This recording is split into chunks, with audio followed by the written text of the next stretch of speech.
नमस्कार, Indian agree discovery channel में आप सभी का दिल से स्वागत है। किसान भाइयों, आज के इस वीडियो के अंदर हम देखने वाले हैं कि सीड ट्रीटमेंट एक बहुत ही महत्वपूर्ण विषय है। सीड ट्रीटमेंट नहीं भी किए तो क्या होता है, कंपनी तो सीड ट्रीटमेंट करा के देती है। ये सभी चीजें आपने आम किसानों की बातों में सुनी होगी। ठीक है, अब बात करते हैं कि भाई सीड ट्रीटमेंट हम अलग से क्यों करें, कब करें, क्यों करना चाहिए, क्यों नहीं करना चाहिए, कितने प्रकार होते हैं। हाँ, कुछ नुस्खे इस वीडियो में ऐसे आपको पता होने वाले हैं कि जिससे आपकी जो फसल है वो बहुत ही शानदार होगी। मतलब अब देखो भाई, जो शुरुआती वाली अवस्था होती है, अगर उसमें ही एक इनिशियल बूस्ट अच्छे से मिल जाए तो फसल में जो गति प्राप्त होती है बढ़वार की, वो बहुत ही अच्छी होती है। ठीक है, तो चले इसी के साथ साथ हम एक स्टेप बाय स्टेप इस सीड ट्रीटमेंट वाली प्रक्रिया को अच्छी तरीके से समझ लेते हैं। ठीक है, तो सीड ट्रीटमेंट क्या होता है। ठीक है, सीड ट्रीटमेंट मतलब कोई भाई एक ऐसा रासायनिक यानी कि कोई केमिकल, फंजीसाइड हो गया, इंसेक्टिसाइड हो गया, उससे कोट किया जाता है। जैविक यानी कि कुछ माइकोराइजा, ट्राइकोडर्मा जैसे कुछ जैविक यानी कि जीव होते हैं, सजीव होते हैं, उनसे ट्रीटमेंट किया जाता है, जिससे कुछ भौतिक प्रक्रिया होती है, जैसे कि भाई भिगो कर रखना राख से, ये चीजें आपको पता होगा। ठीक है, जो डिटेल में हम आगे जानने भी वाले हैं। ठीक है, तो इन सभी प्रक्रिया से क्या होता है, एक सीड के ऊपर ट्रीटमेंट किया जाता है और वो ट्रीटमेंट अगर करने के बाद हमारी जो सीड की जो जर्मिनेशन पावर है वो 20 से 30% आराम से बढ़ जाती है। इससे भी ज्यादा बढ़ जाती है अगर आप प्रॉपर सीड ट्रीटमेंट करते हो तो। ठीक है, अब इससे क्या होता है, सीड ट्रीटमेंट से अलग अलग फायदे क्या हो सकते हैं। रोग कीटकों के प्रमाण बहुत ही कम आ जाते हैं। ठीक है, उत्पादन में बढ़ोतरी हो जाती है। जी हाँ, अगर पहले से ही अगर पौधा कमजोर रहा तो उसका आगे जाकर विकास भी बहुत ही कमजोर होता है। अब इसका मतलब भाई दिव्यराज एक आध दो मॉलिक्यूल बता दो और वीडियो खत्म कर दो, ऐसा बिल्कुल भी नहीं है। जी हाँ, आपको पूरा डिटेल में ये वीडियो समझना ही होगा। ठीक है, तो इस तरीके से उत्पादन में वृद्धि हो जाती है। उत्पादन में वृद्धि हो गई तो आपकी आय यानी कि मुनाफा भी बढ़ जाता है। ठीक है, तो ये हमने समझ लिया कि भाई सीड ट्रीटमेंट क्या होता है। अब करते हैं महत्वपूर्ण वाली बात। ठीक है, अब केमिकल वाली जो सीड ट्रीटमेंट होती है उसमें ज्यादातर कौन कौन से केमिकल पॉपुलर होते हैं। जो पुराने जमाने वाले जो केमिकल होते हैं, जैसे कि थायरम हो गया, कैप्टन हो गया, बाविस्टिन यानी कि कार्बेंडाजिम हो गया, वो भी आज के दिनों में सीड ट्रीटमेंट के लिए बहुत ही अच्छे से वर्क करते हैं। ठीक है, लेकिन अगर आपके बीजों के अंदर आप जो भी फसल का बीज बो रहे हो उसके अंदर सड़न की समस्या आ रही है तो आपको यहाँ पे केमिकल सीड ट्रीटमेंट को ही फॉलो करना है और वहां पे झेलोरा ही लेना है। जी हाँ, 2 से 2.5 ml प्रति किलो के हिसाब से, मतलब प्रति किलो बीज के हिसाब से अगर आप सीड ट्रीटमेंट करते हो तो आपको झेलोरा का भी रिजल्ट अच्छा आएगा। लेकिन हमेशा याद रखना कि अगर बुआई के पहले 10 दिनों के अंदर अगर सड़न की समस्या आ रही है तो ही आपको केमिकल सीड ट्रीटमेंट करना है, अदरवाइज आपको ये सीड ट्रीटमेंट को फॉलो नहीं करना है। ठीक है, तो थायरम, कैप्टन जैसे सीड ट्रीटमेंट को आपको इस्तेमाल करना है, प्रिवेंटिव के तौर पर आप कर सकते हो।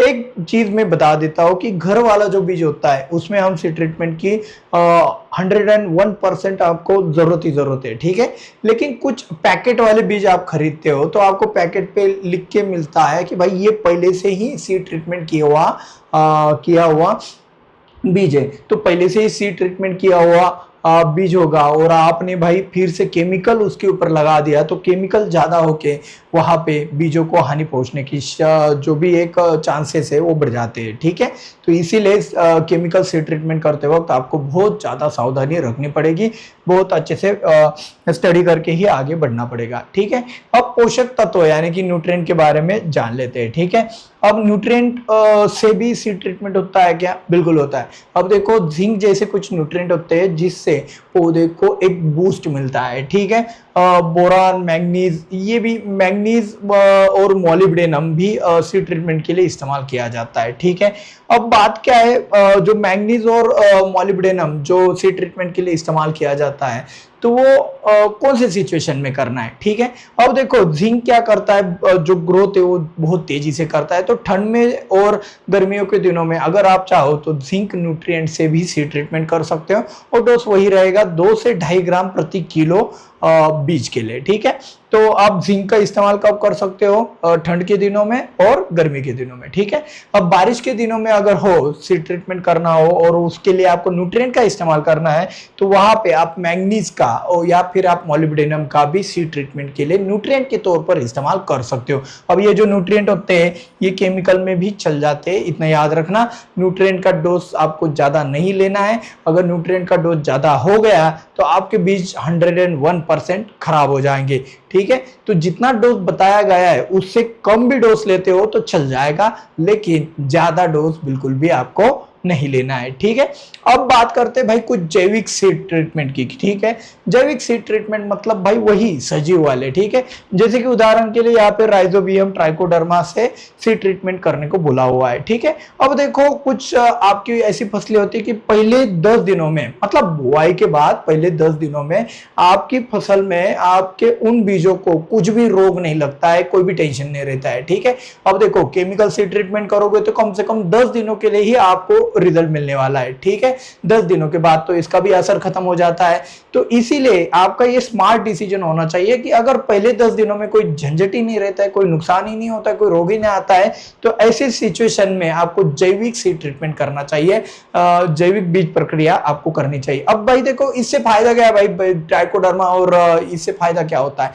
तो भाई देखो जो सजीव होते हैं अगर वो बीजों के अगल बगल में अगर डेवलप हो गए अच्छे से, अगर शुरुआती वाली अवस्था में, तो वो लास्ट डे तक मतलब हार्वेस्टिंग तक वो मल्टीप्लाई होते रहते हैं और जिससे फायदा बहुत ज्यादा होता है। जी हाँ, मैंने ज्यादातर सोयाबीन जैसी फसलों में जैविक वाले सीड ट्रीटमेंट को ज्यादा फॉलो किया हुआ है। रिजल्ट हमें 100% आता है, आपके उत्पादन में वृद्धि होती है, थोड़ा क्विंटल बढ़ जाता है। आप ट्राई करके जरूर रखना, देखना। अब बात क्या है कि ट्राई करके जरूर देखना, जब तक ट्राई नहीं करोगे तब तक पता नहीं चलेगा, ठीक है।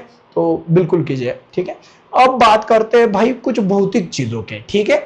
अब क्या होता है, कुछ कुछ लोग क्या करते हैं, हल्का गुनगुना पानी होता है, गर्म पानी मतलब भाई उबल रहा है 100 डिग्री सेल्सियस, थोड़ा गुनगुना पानी मतलब आपका गर्मी के दिनों में जैसे पानी का तापमान होता है वैसे तापमान वाले पानी में, या फिर आप एक काम कर लो सादा पानी ले लो, और सादे पानी में क्या होता है जो कठिन कवच वाले बीज होते हैं जैसे कि तरबूज हो गया, खरबूज हो गया, उदाहरण के लिए खीरा हो गया, लौकी के बीज हो गए, तो इनको क्या, करेला हो गया, इनको क्या किया जाता है कि लगभग 1 घंटे के लिए भिगो कर रखा जाता है, ठीक है। और भिगोने के बाद ये जो सीड ट्रीटमेंट है ये प्रॉपर होता है, जर्मिनेशन बहुत अच्छा होता है, लेकिन इसका एक माइनस पॉइंट है, भिगोने के बाद आपको तुरंत सोइंग करनी पड़ेगी, बिजाई करनी पड़ेगी, वरना इनमें क्या हो जाएगा, आधा अधूरा अंकुरन हो जाएगा, और अगर ये समय पर जमीन में नहीं गए तो आपका बहुत बड़ा नुकसान भी यहाँ पे हो सकता है, ठीक है। तो इसीलिए ये जो हमने पानी में भिगो कर रखने वाला जो फॉर्मूला बताया है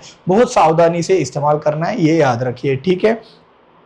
सौर ऊर्जा मतलब भाई वही वाली चीज है कि जो सनलाइट होता है, सूरज की रोशनी होती है, वो हल्का वाला सुबह वाला जो धूप होता है उसमें थोड़ा सा धूप दिखाकर क्या किया जाता है, बिजाई मतलब सीड सोइंग किया जाता है, ठीक है। वो भी एक प्रकार है। बीज छटाई, बीज छटाई क्या होता है? अब देखो आपने जैसे ही अपने बीजों को पानी में डाला तो वहां पे क्या होता है, ऊपर वाली जो हल्के हल्के बीज है जो अंदर से खोखले होते हैं, ठीक है, वो खोखले बीज ऊपर आ जाते हैं, तो वो खोखले बीजों को बाजू में निकाल कर अगर आप किसी अलग से लाइन में लगा देते हो तो वो एक अच्छी चीज हो जाती है। बात क्या होता है, ये जो खोखले बीज होते हैं इनका अंकुरन, इनका जर्मिनेशन भी बहुत ही कम होता है, और साथ ही साथ ये जैसे जैसे करके जर्मिनेट हो भी गए तो वहां पे क्या होता है, इनके ऊपर रोग आने के चांसेस बहुत ज्यादा बढ़ जाते हैं, ठीक है। तो इसीलिए सिंपल वाली बात है, खोखले बीज होते हैं ज्यादातर बाजू में ही रखकर आपको सीड ट्रीटमेंट करने के बाद उनको लगाना है, एक लाइन अलग से ही लगाना है शॉर्ट में, ठीक है। आगे बढ़ते हैं। अब सीड ट्रीटमेंट से फायदा क्या होता है, ठीक है। सबसे पहला वाला फायदा, रोग प्रतिकारक क्षमता बढ़ जाती है। अब उदाहरण के लिए होता है ना, बारिश के दिनों में कुछ आपकी जमीन ऐसे है कि वो पानी ही पकड़ के रखती है और विल्ट डायबैक का बहुत ज्यादा समस्या पहले 10 दिनों के अंदर ही आ जाता है, ठीक है। यहाँ पे अगर ऐसी समस्या हो तो मेरा सजेशन ये रहेगा, अगर हो सके तो नर्सरी ट्रे के अंदर आप ऐसे बीजों की बिजाई कीजिए, सोइंग कीजिए। बात क्या होता है कि जमीन के अंदर अगर पहले 10 दिनों के अंदर ही अगर डायबैक और विल्ट जैसे रोगों की समस्या आपको आ रही है तो नर्सरी ट्रे एक अच्छा आपके लिए ऑप्शन रहेगा, ठीक है। लेकिन फिर भी अगर आप जेलोरा का इस्तेमाल करके भी डायरेक्ट जमीन में भी लगाते हो और वापसा कंडीशन अच्छे से ठीक ठाक रखते हो तो आपको रोग प्रतिकारक क्षमता में वृद्धि होते हुए जो रोग आने के जो चांसेस है इस सीड ट्रीटमेंट से कम हो जाएंगे, ठीक है। अब अंकुरन दर में सुधार। अब अंकुरन क्या होता है भाई? जर्मिनेशन होता है, मतलब कितने बीजों से पत्तियां निकली और कितने बीजों से नहीं निकलती है, ठीक है। तो ये क्या होता है? जर्मिनेशन रेट होता है, ठीक है। तो जर्मिनेशन रेट में बहुत ज्यादा सुधार होता है सीड ट्रीटमेंट से, ठीक है। आपको प्रॉपर जर्मिनेशन रेट पता होना चाहिए। अब यहाँ पे एक खास बात ऐसे ही समझ लो, बीच में ही आज की खास बात मैं आपको बता देता हूँ, कुछ तो बोनस टिप्स चाहिए, ठीक है। देखो हमारे यहाँ पे प्याज बहुत ज्यादा होता है, ठीक है। तो हमारे यहाँ पे प्याज बहुत ज्यादा होता है। तो एक साल क्या हुआ, मेरे पास बहुत पुराना बीज पड़ा हुआ था जो गलती से मैं भूल गया था और अचानक से सामने आया कि यार ये तो प्याज का बीज है, ठीक है। तो ये बहुत पुराना है, ठीक है। अब मेरे को लगा कि ये जर्मिनेट होगा नहीं होगा पता नहीं, तो चलो इसी बहाने इसके ऊपर प्रयोग भी करके देखते हैं, ठीक है। तो मैंने क्या किया, इसको रात के 10 बजे से लेकर सुबह के 4 बजे तक इसको भिगो कर रखा, ठीक है। भिगो कर रखने के बाद सुबह उसको निकाला, ऊपर वाले जो खोखले बीज थे उनको साइड में निकाला, उनकी नर्सरी अलग से बनवाई और जो भी अच्छी बीज थी उनकी नर्सरी अलग से बनवाई, ठीक है। तो सुबह उनको निकाला और हाँ वहां पे थोड़ा सा छाव में, मतलब तेज सूरज की रोशनी में भी इनको सुखाना नहीं है, थोड़ा सा छाव में इसको सुखाने के लिए रख दिया। और मैंने एकदम बारीक नजर से देखा तो सफेद सफेद रंग के सफेद जड़ उन बीजों में से बाहर निकली हुई थी। तब मेरे को पता चल गया कि भाई ये प्रैक्टिस बहुत प्रॉपर है। तो भाई देखो जितना रिस्क बढ़ा उतना ज्यादा भिगोने का ड्यूरेशन बढ़ता है, ये रिस्क है, ठीक है। मेरे अपने अनुभव से मैंने थोड़ा सा रिस्क ले लिया जो कि मैंने आपको बता दिया है। आप चाहो तो भाई मुट्ठी भर बीजों को ऐसे ट्राई कर सकते हो, ठीक है। आप ट्राई करके देखो, पहला प्रयोग करो छोटे मात्रा में और फिर इंप्लीमेंट करो, आपको फायदा जरूर होगा, ठीक है। तो ये फायदे होते हैं भाई सीड ट्रीटमेंट के। अलग अलग प्रॉब्लम के ऊपर आप अलग अलग सॉल्यूशन ढूंढते हो, ठीक है, जनरली। और हाँ मैंने बताया ना कि कुछ फसलों में नहीं आते हैं रोग, ठीक है। तो वहां पे मैंने आपको क्या बताया था कि भाई सिंपल वाली चीज है, सोयाबीन जैसी फसलों में हम क्या करते हैं, ट्राइकोडर्मा माइकोराइजा के बहुत ही शानदार रिजल्ट आते हैं। तो आप इसको भी ट्राई जरूर करना, ठीक है। उपज में भारी बढ़ोतरी, मतलब भाई सिंपल वाली चीज है, मैंने बोला ना ट्राइकोडर्मा माइकोराइजा अगर अच्छे से जड़ों के पास डेवलप हो जाते हैं तो उत्पादन में बढ़ोतरी होती है। अब बात क्या है, ये प्रैक्टिकल वाली चीज है, मैं यहाँ पे बोल दूंगा यार 20-40% मजा नहीं आएगा। आप खुद ट्राई कीजिए फिर आपको जरूर पता चलेगा। और हाँ ट्राई अगर कर रहे हो तो बाद में आके यहाँ पे कमेंट करके आपका अनुभव भी शेयर करना। और अगर आप इस्तेमाल कर चुके हो तो भाई यहाँ पे कमेंट बॉक्स आपके लिए खुला है, ठीक है। कीट व फफूंद से सुरक्षा, अब वही वाली चीज है, रोग प्रतिकारक क्षमता बढ़ जाती है तो उसके कारण बात क्या होता है कि कीट और रोगों के ऊपर भी बहुत अच्छे से सुरक्षा मिल जाती है, मतलब प्रिवेंटिव में काम हो जाता है। ये इसका फायदा यहाँ पे हमें दिखाई देता है, ठीक है। तो सीड ट्रीटमेंट से ओवरऑल अगर बात करें तो भाई एक पुश मिलता है, ठीक है, एक अच्छे से स्टार्ट हो जाती है। अगर स्टार्ट अच्छे से होती है तो नुकसान के चांसेस बहुत ही ज्यादा कम होते हैं। अब हम बहुत ही ज्यादा गोता लगाकर इन चीजों को देखेंगे, ठीक है। अब बीज चयन, आपको क्या करना है, अगर जो भी बीज दिख रहे हैं उसमें से कुछ टुकड़े होते हैं, ठीक है, कुछ बीजों के टुकड़े हो जाते हैं, तो टुकड़े हुए जो बीज होते हैं उनको साइड में निकाल देना है और जो अच्छे अच्छे बीज है उनको अपना इस्तेमाल के लिए आगे बढ़ाना है, ठीक है। और एक चीज बताइए मैं, अगर आप बीजों को भिगो कर रख रहे हो तो ऊपर वाले जो हल्के वाले बीज होते हैं उनको भी साइड में निकालना है। तो इस तरीके से आप सीड सिलेक्शन कर सकते हो, ठीक है। इसी के साथ साथ दूसरा वाला चीज क्या है, दवा की मात्रा। भाई देखो केमिकल से ट्रीटमेंट कर रहे हो तो केमिकल ज्यादा डालोगे तो ज्यादा रिजल्ट मिलेगा, ये जो बात है यहाँ पे आपका नुकसान करेगी, ठीक है। तो इसीलिए आपको भी यहाँ पे ध्यान में क्या रखना है, सिंपल वाली चीज है, जो डोज बताया गया है केमिकल अगर होगा, अब देखो गलती से आपका ट्राइकोडर्मा माइकोराइजा ज्यादा भी हो गया तो दिक्कत नहीं है, लेकिन झेलोरा, कैप्टन, थायरम ऐसी चीजें अगर आपसे गलती से ज्यादा हो गई तो आपका बहुत बड़ा नुकसान हो सकता है, ठीक है। तो ये चीज बिल्कुल भी यहाँ पे फॉलो नहीं करनी है। जो भी डोज अगर केमिकल का होगा तो केमिकल का डोज थोड़ा सा कम ही इस्तेमाल करना है, ठीक है। भंडारण, अब देखो आप जो भी मैंने बोला कि भाई जो भी बीज होते हैं उनको मैंने 2-3 साल तक रख के भूल गया था, तो फिर भी मेरे को अच्छा रेट क्यों मिला, मतलब जर्मिनेशन रेट अच्छा क्यों मिला, तो उसके पीछे का कारण क्या है, मैं भंडारण करने से पहले उसको तेज धूप दिखाया, मतलब उसका डिहाइड्रेशन, मतलब बीज में जितना पानी है उसको निकाल दिया, ठीक है, धूप में सिका के।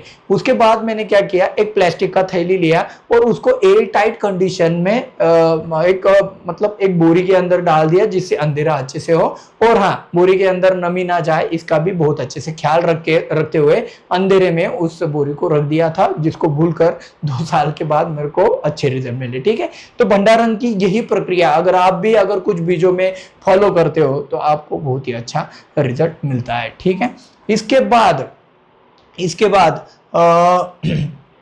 जो सीड ट्रीटमेंट करते हैं उसमें जो भी चीजें, अब देखो ट्राइकोडर्मा से कर रहे हो, माइकोराइजा से कर रहे हो, जेलोरा से कर रहे हो, कुछ भी कर रहे हो, ठीक है, तो ज्यादा पानी नहीं लेना है, थोड़ा ही पानी में, मतलब एक तरीके से बीजों के ऊपर कोटिंग हो जाए, बात खत्म, ठीक है।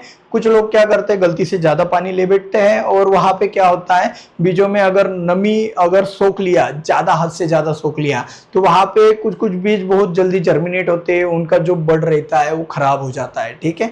तो इसीलिए जो भी पानी का इस्तेमाल करोगे सीड ट्रीटमेंट के लिए वो सही मात्रा में आपको करना है, ठीक है। सुखाना, अब देखो आपने ट्राइकोडर्मा, माइकोराइजा या फिर केमिकल सीड ट्रीटमेंट से बीजों को सीड ट्रीटमेंट कर दिए है, ठीक है। तो ऐसी सिचुएशन में आपको क्या करना है, तेज धूप में जाके उनको सुखाना नहीं है, ठीक है। आपको कोई छाव वाली जगह है वहां पे एक अच्छे तरीके से सुखाना है, भाई हवा की वजह से या फिर जो भी टेम्परेचर है उसकी वजह से सूखना चाहिए, तेज धूप से नुकसान भी हो सकता है, ठीक है। सीड ट्रीटमेंट के बाद वाली बात है, ठीक है।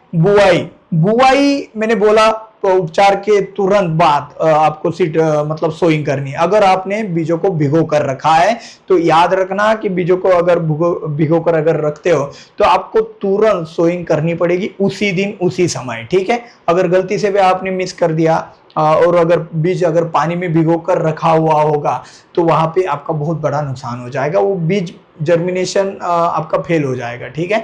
तो इसीलिए ये एक चीज है, भिगो कर रखते हो तो। लेकिन बाकी के जो सीड ट्रीटमेंट करते हो तो उसमें भी आपको 24 घंटे के अंदर, मतलब सुबह सीड ट्रीटमेंट किया तो शाम तक आपको क्या करना है, सीड सोइंग करना ही करना है, ये याद रखना। तो इतनी सारी सावधानियां अगर आप सीड ट्रीटमेंट करते वक्त अगर रखते हो तो आपको बहुत ही शानदार रिजल्ट यहाँ पे मिल जाएंगे, ठीक है।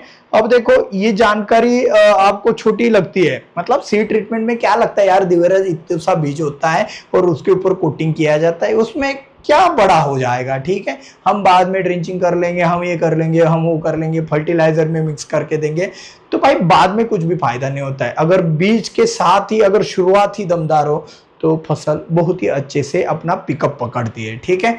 तो यही चीज हमें यहाँ पे संभालनी है, ठीक है।